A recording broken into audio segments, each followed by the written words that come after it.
Mobile पर instant loan का एक विज्ञापन, कुछ ही मिनटों में बिना कागजों के पैसे मिलने का दावा और फिर डिजिटल ब्लैकमेलिंग का खतरनाक खेल। आजकल इंस्टेंट लोन देने वाले मोबाइल ऐप्स की भरमार है।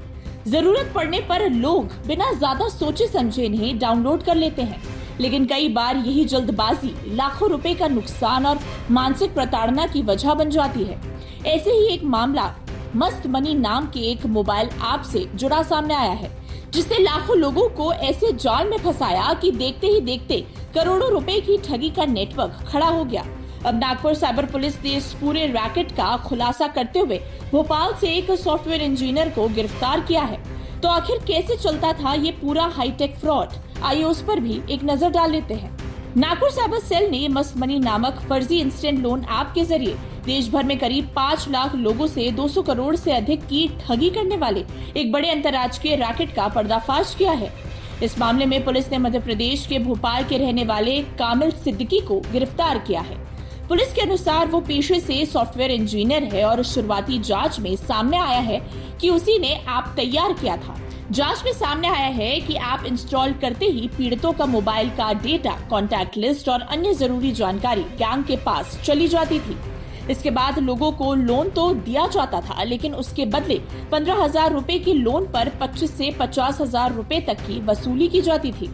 और अगर कोई पैसे देने से मना करता या देरी करता तो उसे उसकी तस्वीरें, मोबाइल कॉन्टैक्ट और व्यक्तिगत जानकारी सोशल मीडिया पर वायरल करने या रिश्तेदारों और दोस्तों को भेजने की धमकी दी जाती थी। बता दें कि नागपुर के 2 निवासियों ने इस प्रताड़ना और ब्लैकमेलिंग के खिलाफ साइबर सेल में शिकायत दर्ज कराई थी।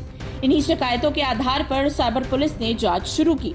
डिजिटल ट्रेल और अन्य इलेक्ट्रॉनिक सबूतों की मदद से पुलिस भोपाल तक पहुंची और वहां से आरोपी कामिल सिद्दीकी को अरेस्ट किया गया। एक लेडी हमारे पास आई जिसने एक मस्त मनी करके ऐप डाउनलोड किया था। वो ऐप डाउनलोड करने के बाद उसने स्मॉल टिकट साइज लोन एक 20,000 रुपए का लिया था। वो 20,000 का लोन लेने के बाद उसने वो परत एक 7 दिन के अंदर 26,000 रुपए परत किए। पैसे वापस करने के बाद ऐसा निष्पन्न हुआ कि उसका फोन जो है वो कॉम्प्रोमाइज किया गया। फोन कॉम्प्रोमाइज होने के बाद उसकी जो फोटोज थी उसकी गैलरी में उसका एक्सेस लेके उसको मॉर्फ किया गया और उसकी कॉन्टैक्ट लिस्ट के साथ शेयर करके उसको ब्लैकमेल किया गया।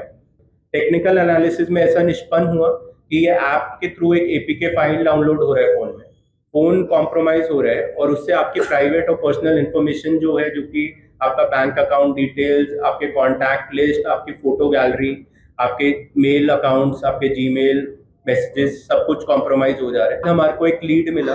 वो लीड मिलने के बेसिस पे हमने अपनी एक टीम को एमपी भोपाल भेजा।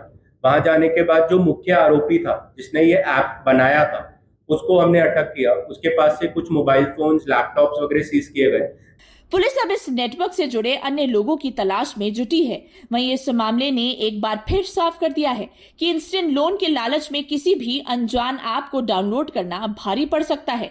इसलिए किसी भी लोन ऐप का इस्तेमाल करने से पहले उसकी विश्वसनीयता की जांच करना बेहद जरूरी है।